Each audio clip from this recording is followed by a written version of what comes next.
ونستعينه ونستغفره ونؤمن به ونتوكل عليه ونعوذ بالله من شرور أنفسنا ومن سيئات أعمالنا من يهده الله فلا مضل له ومن يضلل فلا هادي له ونشهد أن لا إله إلا الله وحده لا شريك له ونشهد أن سيدنا ومولانا محمدا عبده ورسوله أما بعد قال النبي صلى الله عليه وسلم والله في عون العبد ما كان العبد في عون أخيه أو كما قال عليه السلام.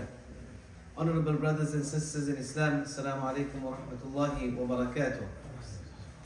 Last week I left you with a hadith from the teachings of Rasulullah sallallahu alaihi wasallam and an important message for us all. Rasulullah sallallahu alaihi wasallam said, "Al-Muslimu akhul Muslim." The believer is a brother to another believer. And we talked a bit about this here. When the Prophet ﷺ came to Medina al-Munawwara, then he immediately paired up 35 Muhajirin with 35 Ansar. And there was no discussion and there was no consultation, okay, whose temperament is related to whose temperament and who will match with each other. And there's no Tinder matching and things like that. Rasulullah said, Fulah, you go with so-and-so, you go with so-and-so, you go with so-and-so, and you guys are brothers. To the point that they thought that they would inherit from one another. And in the early days that was the case. So Ansari would said, Sa'd ibn Rabi radiallahu anhu said to Abdurrahman ibn Auf, Rasulullah paired you with me, I am the Ansari with the most amount of wealth. Half of my estate is yours. So Al-Muslimu akhul Muslim. We need to understand the concept of this brotherhood and a brother in Islam. This relationship is more solid and its foundation is more deeply rooted than a biological link. Our biological ties indicate that we have blood ties, which is important, of course. Nasaba wa sihra. Allah Ta'ala says, we gave you a lineage, a line by which you can trace your roots and where you came from. So that's important. But in terms of our brotherhood, then we share a common deen and we share a common kalima, la ilaha illallah. Sayyidina Nuh alayhi salatu wasalam, he said to Allah Ta'ala, Allah, my son, and you promised that you will protect my family and save us from disgrace. And Allah Ta'ala said to Nuh, innahu laysa min ahlik, innahu amalu ghayra salih. Innahu amila ghayra salih. Oh Nuh, he may be your biological son, but he's not your ahl, he's not your family. So we are brothers to one another. And then Rasulullah said, la yadlimu. Number one, we don't oppress each other. We never oppress each other. Oppression between a Muslim brother to brother, sister to sister, it should never feature. And we should always opt for the high ground. فَلَقَتَحَمَ الْعَقَبَةِ وَمَا أَدْرَاكَ مَا الْعَقَبَةِ. Aqaba is the moral high ground. There are different definitions of Aqaba, but the moral high ground in any case. What's the better thing to do? What's the noble thing to do? I'll never oppress my brother, even if it means my rights may be usurped. It's going against me. The case is against my favor. وَلَا يُسْلِمُهُ. And I will never hand him over to the authorities. I will never throw him under the bus. I will never highlight him so that he is the perpetrator or he's at fault and it's his mistake, and absolve myself. لَا يُسْلِمُهُ. وَمَنْ كَانَ فِي حَاجَةِ أَخِيهِ. That person who is making sa'i and he is actively working in the needs of his Muslim brother or sister, then Allah subhanahu wa ta'ala will be working in his needs. We all have needs. We all have desires. We all have wants. We all need something. We have the needs of dunya and we have the needs of akhirat. That's the primary needs we have.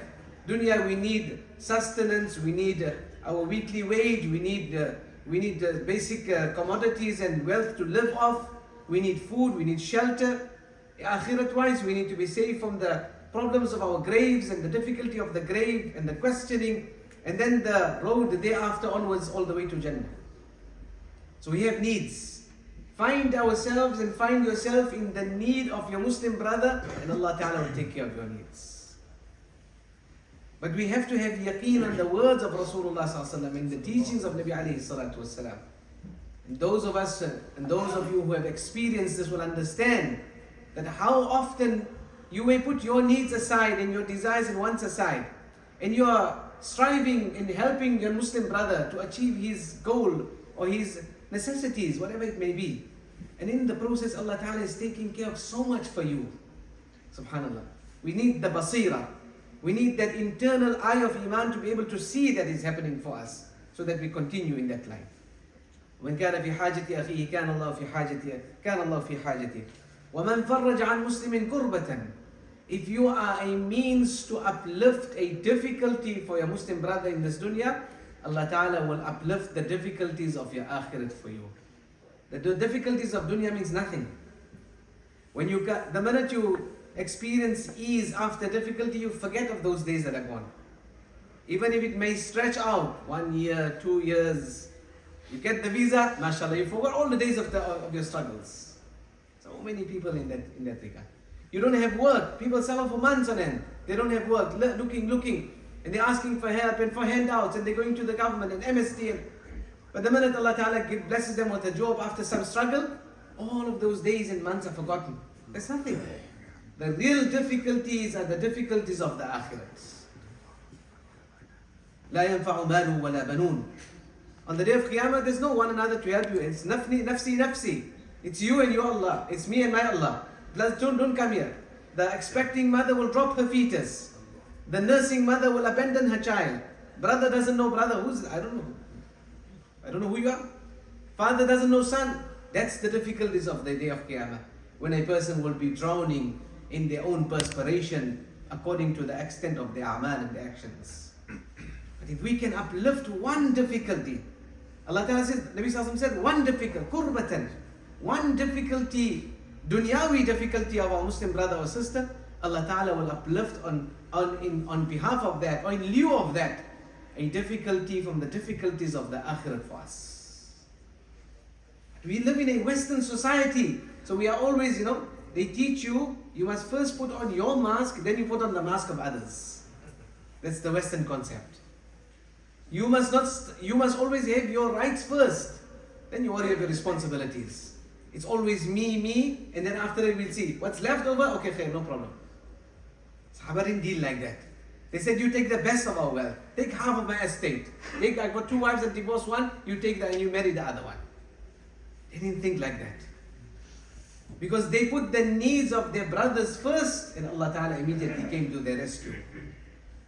وَمَنْ سَتَرَ مُسْلِمًا سَتَرَهُ اللَّهُ. Allah Ta'ala says, who will conceal a Muslim brother in this dunya, Allah Ta'ala will conceal you on the day of Qiyamah. In this dunya we have every device. We have every means. Now with AI it's even easier. We can conceal our identity and we can manipulate the evidences. So no one will ever know whether we were at fault or not. But on the day of Qiyamah, when we will be exposed in front of the khalaiq, in front of from Adam a.s. to the last creation, and that will be the real day of ruswai and disgrace. If you can conceal a Muslim brother in this dunya, then Allah on the day of Qiyamah, when your a'mal will be open up for everybody, Allah will conceal us. May Allah make us of such. So that person, hadith I shared with you in the beginning, وَاللَّهُ فِي عَوْنِ الْعَبْدِ مَا كَانَ الْعَبْدُ فِي عَوْنِ أَخِيهِ. That person who is in the help of his brother, Allah will continuously remain in our help. We look at a few incidences when Rasulullah ﷺ took it personally, the attack on the Sahaba, he took it personally and he made it his mission to take revenge on their behalf. On one occasion, a group of people came to Medina Munawwarah from the Qabila of Urayna, and they came with noble intentions outwardly. They expressed Islam, they lived in Medina for a while, they started learning and whatever else, but the climate was did not agree with their bodies, and they started becoming sick in their stomachs. So they complained to Rasulullah ﷺ. So Rasulullah ﷺ said, on the outskirts, just away from Medina, we have some camels of ours, go and drink from the milk and from the urine of the animals. There's a separate masala on its own and ruling on its own. And so they did that. They went out, they found this the shepherd, and they found this the small setting with the camels of Rasulullah ﷺ, and they drank from there. They spent some time, they became healthy and better, and after that they killed the shepherd and they stole the camels of Rasulullah ﷺ. Immediately Nabi ﷺ sent his men out. They intercepted those people. This was at the time. So what they did, they didn't only kill the ra'i, they mutilated the ra'i as well. They mutilated the shepherd. Rasulullah wasted no time. This was before the prohibition of mutilation. He wasted no time, an eye for an eye. So exactly he intercepted them, he cut their hands and their legs, and he pierced their eyes. He didn't give them water, left them to bleed out in the hot deserts of Arabia. Nabi Sallallahu took it personally because this was a disrespectful after the honor that he gave them in Medina al-Munawwara. And obviously prior to the laws of mutilation, thereafter Rasulullah then that was abrogated. That is one incident. There's so many in the dakhira and the treasures of the hadith of Rasulullah Sallallahu where he took it personally upon himself. On the occasion of Bi'r Ma'una. Bi'r Ma'una, this happened around the 4th year of Hijrah. When a group of people, they said to us, they came and they said, send to us some of your men to teach us and educate us in the deen. Rasulullah carefully selected 70 of his best Sahaba, 70 of the top Qur'an and the ulama of the Sahaba to educate them. Because they went and what they did? They were deceitful. They met the men of Sahaba Rasulullah and that Qabila, they killed the men of Rasulullah Sallallahu Nabi Wasallam was deeply disturbed, deeply and personally hurt, to the point that they made dua. They made dua to Allah subhanahu wa ta'ala, those Sahaba, 70 men. He said, Allah sent the message to Rasulullah Sallallahu. And when they passed away and then Allah subhanahu wa ta'ala received them, they said to Allah, Allah sent the message to Sahaba that we بَلِّغُوا عَنَّا, that we have met Allah and Allah is happy with us and we are happy with Allah Ta'ala. This was even an ayat of Qur'an, and we used to read this ayat until it was abrogated. Upon that waqi'ah and upon that incident, Nabi Sallallahu was so disturbed and hurt. For the next duration of 1 month, he would make qunut nazila, what we do in the Fajr Salah, and he would hurl curses against that Qabila and that tribe. Fast forward a few years down the line, these were the scholars. Nabi Sallallahu sent one of his envoys on a diplomatic mission, and that was to meet the leaders of the time. So he sent Sayyidina Harith ibn Umair al-Azdi to the senior of Busra at the time with a letter of Rasulullah Sallallahu. Along the way, Shurahbil ibn Amr intercepted Sayyidina Harith radiallahu anhu, who was one of the governors of the locations in that area, and he tied him and he killed the envoy of Rasulullah Sallallahu. This was a political mission, and you never treat a diplomat with this in this fashion. Immediately Rasulullah Sallallahu mobilized 3,000 Sahaba. And he already knew by way of wahi that his 3 of the seniors will be martyred in the battle already. As Rasulullah Sallallahu said, the first Amir of the Jama'ah is going to be Sayyidina Zayd ibn Haritha. If he is martyred, then the flag will go to Sayyidina Ja'far ibn Abi Talib. If he is martyred, then the leadership will go to Sayyidina Abdullah ibn Rawaha radiallahu anhu. This mobilization took place immediately upon the killing of the envoy of Rasulullah Sallallahu who was on a diplomatic mission. And there are numerous incidents from the life of Rasulullah Sallallahu where we learn, and only the Sahaba radiallahu anhum as well, when we learn the importance of being in the need of our Muslim brother or sister. We say this here in light of what is happening in Gaza. And we have to constantly ask ourselves, what is my contribution? What am I doing? Am I doing enough or am I not doing enough? Am I complicit in yuslimuhu, handing him over to his enemy? By, every time you purchase an item that is supporting Israel, then you need to ask yourself that this year is a means to one additional bomb. Am I complicit in handing over my Muslim brother to the enemy? When you know that specifically and strategically targeting the innocent and using false and lie slogans. On the same occasion of Ma'una, Rasulullah ﷺ was angry. He was angry and he mobilized his army and he said, Mu'tah, on this occasion of Mu'tah. He was angry and he was upset and he mobilized the army. And he placed these 3 people. After Sayyidina Abdullah ibn Rawaha was martyred, then Sayyidina Khalid ibn al-Walid radiallahu anhu took the flag based on the mashura of the Jama'ah. Nabi alayhi when the battle was taking place, and then he's relating by way of wahi, he's getting updates from the skies, he's getting updates from Jibreel, that this Sayyidina Zayd is martyred, Ja'far is martyred, Abdullah ibn Rawaha is martyred, and now one of the swords of Allah has now taken the flag. On the same occasion, Nabi Sallallahu could have said, go and have a field day. Do what you want. Look at the teachings of the deen and the justice of Islam. Nabi Sallallahu said, "Ughzu bismillahi fi sabilillahi man kafara billah." Go out on this occasion of Mu'tah, as they dealt with the Sahaba radiallahu anhum. Go and fight in the cause of Allah subhanahu wa ta'ala, in the name of Allah, who believed in Allah subhanahu wa ta'ala. لا تغدروا ولا تغلوا. Do not be deceitful. Do not be deceitful in your agreements with a group of people if you have to make an agreement. Don't be excessive. لا تقتلوا وليدا ولا امرأة ولا كبيرا فانيا. Don't kill a woman, don't kill a child, and don't kill an elderly man. ولا منعزلا في صومعته.